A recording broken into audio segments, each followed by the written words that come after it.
Hey guys, welcome back to another video. It is me, Mysterious Cameron, and today I am talking about Spider-Man Prom Night, and I am doing a scene-by-scene review. So, the last time I did one of these is, I believe, with Spider-Man Dead No More, and now I'm going to be doing this on Spider-Man Prom Night. If you haven't already seen the official trailer from my own fan film, Captain America: The Taskmaster Trials, that should be on my channel now by this point. Okay, I'm just loading up the video, and let's do a scene-by-scene breakdown. So, before we get into it, I really like this fan film. I'm going to do a quick review, then I'm going to review it scene by scene, then I talk about the end. I like it. It's a very good fan film. Okay. Flashback scene, it's a good opening scene. It has a very good tone to it, and it sets up the film very well. Then is the opening titles, whatever. And then we meet, I believe in the opening titles, we meet Peter. He's just running and stuff. And then he gets in a fight with these criminals. And it's a good scene. I like it. Duty calls. It's a fun scene. It's a good fight scene. It's definitely on the longer side. However, it's a very good fight scene. It's a very fun fight scene. And it adds a lot to the film. Because then there's also the shocker part of the fight scene. So both parts in total really make a good and interesting fight scene. And everything in general just becomes extremely interesting around that plot. And yeah, it's a very fun opening. It's like the opening scene. And it's very good. And then he gets to Kurt's house. And he delivers the symbiote. And it's a very good opening. I really like him giving the symbiote. And then Kurt's like, thank you for the symbiote, I'm going to do this now. And I don't know if Peter knows at this point if Kurt's going to use it, but it's a good scene. It's a really good scene. This fan film plays second in the fan film awards, and that's because it's such a good fan film.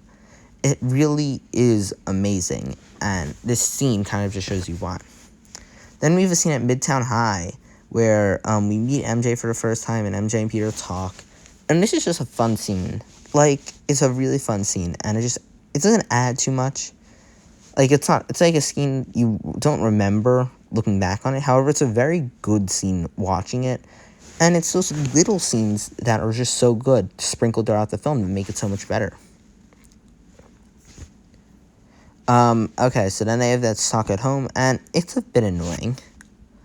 I'll admit, it's definitely on the more annoying side in this talk scene, because MJ really is just like a brat. And it's not like funny. It's like she's just like really mean about it. And yeah, Peter left something at the library and it's gonna close. And I do get it. But like, if someone leaves something at the library and it closes and something important, they have to go get it.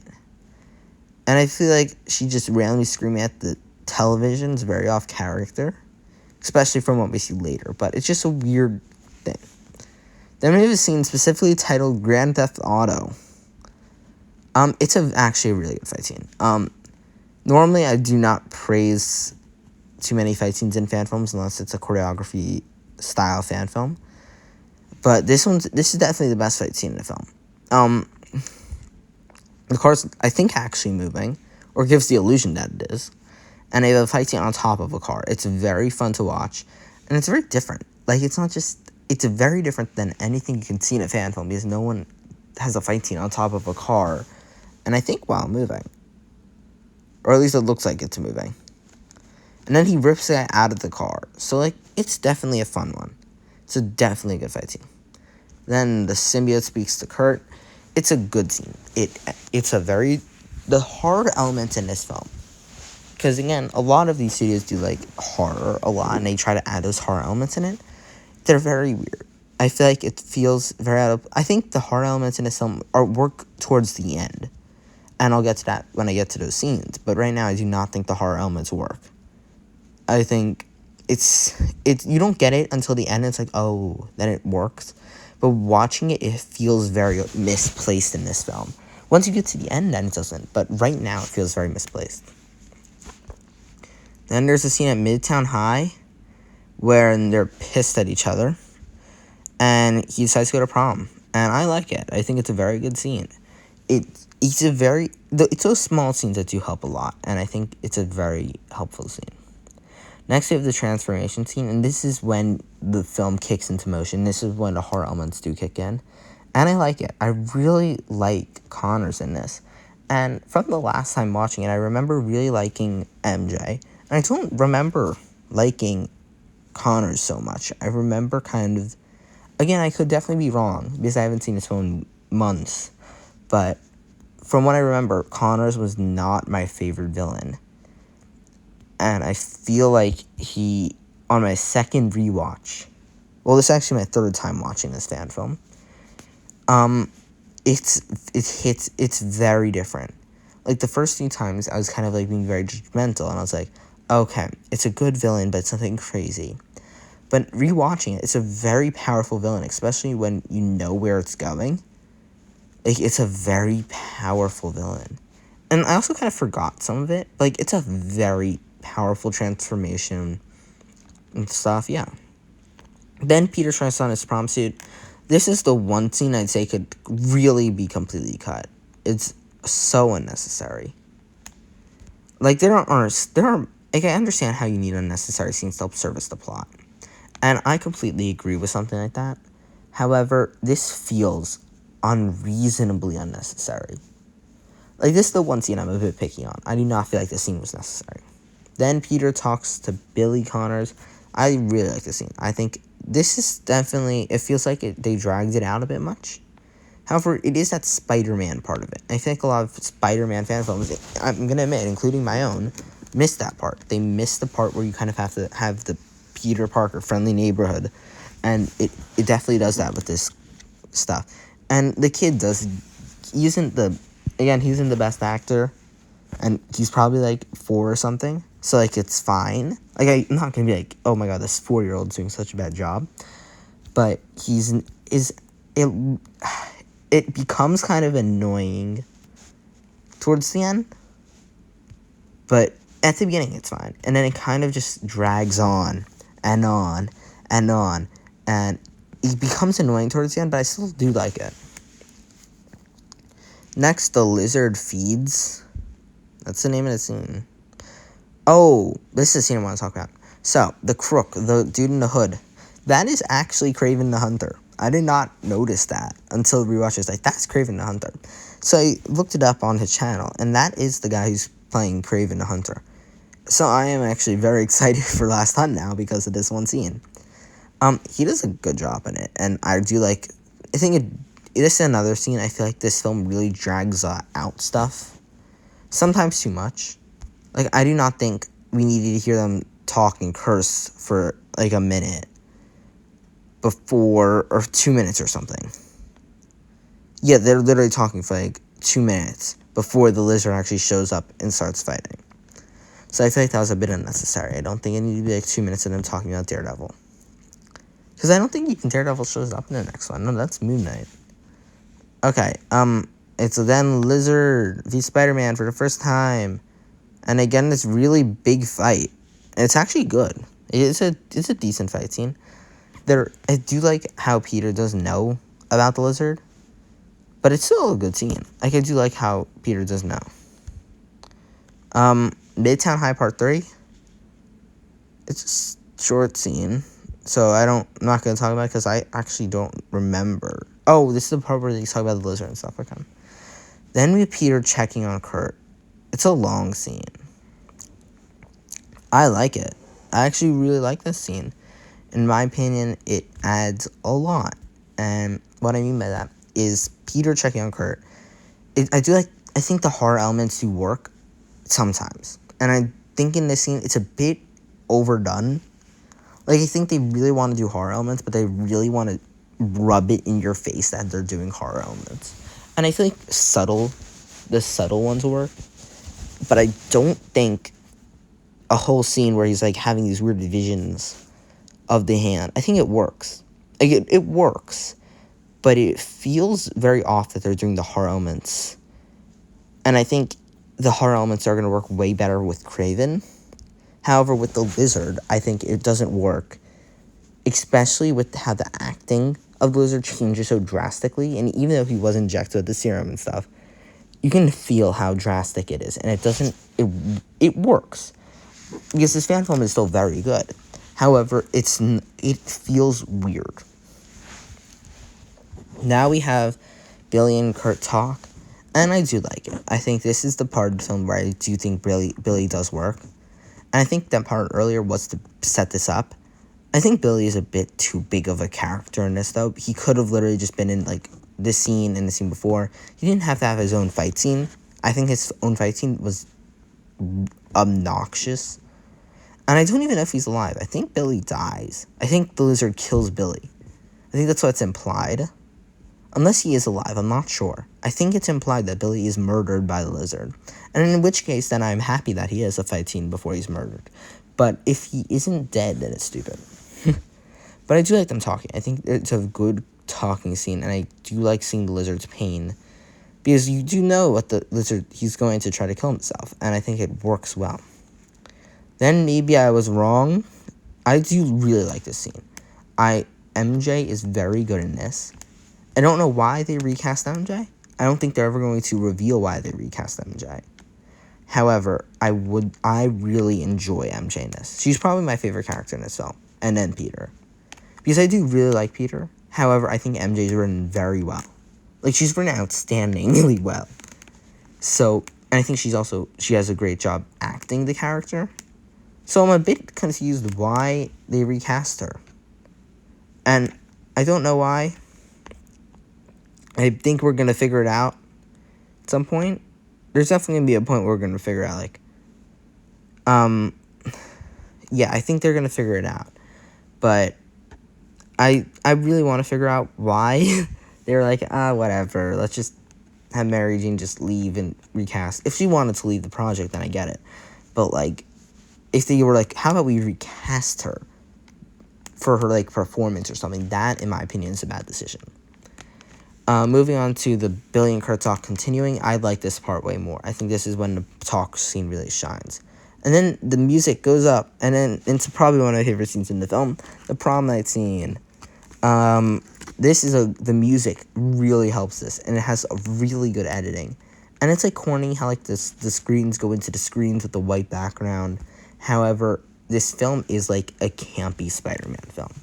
And I think it works. I think I would really like it if it wasn't like a 2000s campy like Sam Raimi film. I think it could really work if it really leaned into that horror element and everything was kind of straightforward. However, I think once at this point it kind of becomes like normal.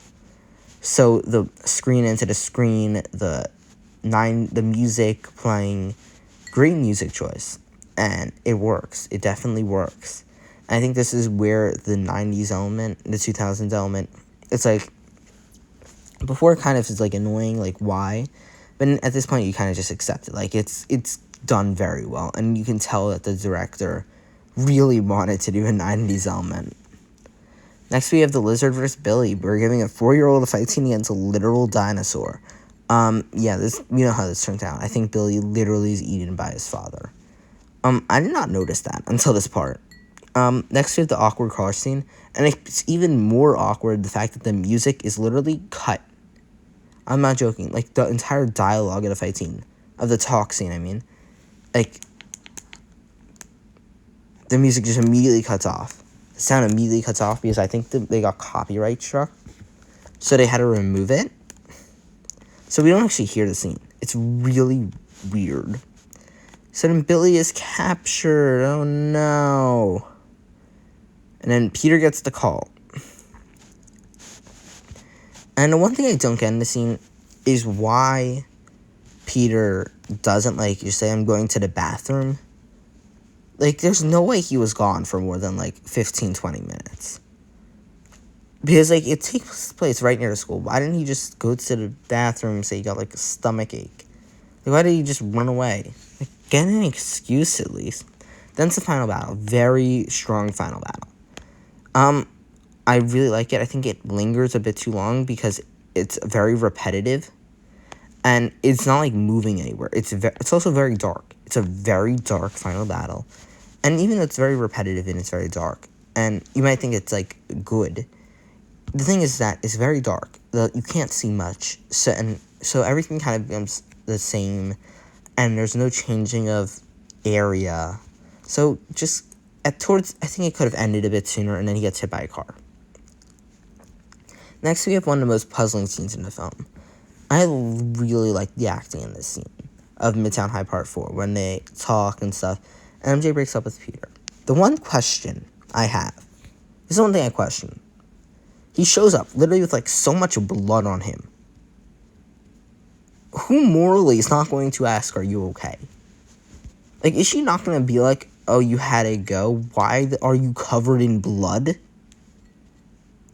Like, I get if it wasn't written this way, and he looked perfectly fine. I get that perfectly. But he's literally covered in blood. And you're not, like, and you might think it's probably not that bad if you haven't seen the film. If you watch it, it's so much blood. And she literally even, I was like, okay, if she's just avoiding him, that's fine then. She looks right at him and doesn't question the fact that he's literally covered in blood. And that's one thing I can't forgive the film for. But then there's the aftermath scene, and we had a nice swinging scene, and then the credits roll. Okay, let's do 6 points, because I'm tired. Okay, so let's talk about the 6 points of this film. Directing, I think this film's directed very well. In my opinion, this is the fan film with the most, like, heart. Most fan films do not know what they're doing and stuff. I feel like they don't know. Like, most fan films do not know what they're doing with this type of things. But in my opinion, this fan film knows exactly how they want it directed. They have a style, and it works completely well. Moving on to editing, and this is where the film fails. There is not great editing in this. And I think the film knows it. I think it's going to be way better in Last Hunt. Because Last Hunt, I think, is really stepping up a level. But I do like it. I really do like it. Moving on to story? No, acting. Acting in this is very good. MJ does a great job. Peter does a great job. What's his face? Lizard does a great job. Everyone's really good in this. I really like the story in this film. I think the story works. I think there's definitely, like, low points. Every film has low points, though. Like, not everything's going to ever be perfect. But I think overall, I think the plot in this is very good.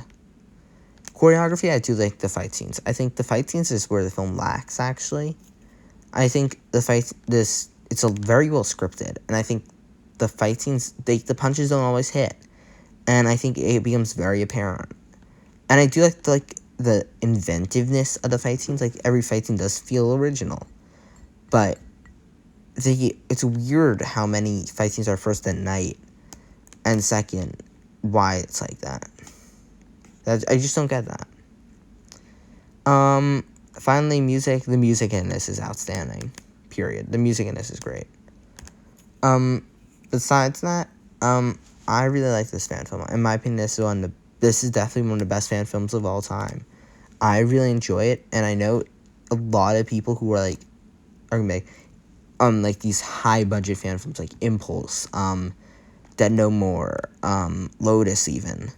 Are all like, Lotus is so much above it, like, but it's above, Lotus is a real film, it's above every other Spider-Man fan film. I don't want to hear it, but, like, it's good, but I don't know what to say to it, because it's a very good fan film, and it captures, like, in my opinion, like, the campy part of the fan film. Like, instead of just going for, like, a film and then copying stuff, it's so original, and it has, like, that 2000s touch. And I know that's not going to work for everyone. I know plenty of people are going to be like, why is it 2000s? And I'm not a huge fan of it. However, the fact that it has its own, like, feel, and I do not think I'm ever going to find a Spider-Man fan film as unique as it. Like, there are plenty of good Spider-Man fan films, but they don't have, like, this very good directing style like this. But I still like it. So besides that, thank you so much for watching this video. If you haven't already seen the official trailer for my own fan film, Captain America: The Taskmaster Trials, it's on my channel now. And besides that, thank you so much for watching this video. See you guys in the next one. Bye, guys.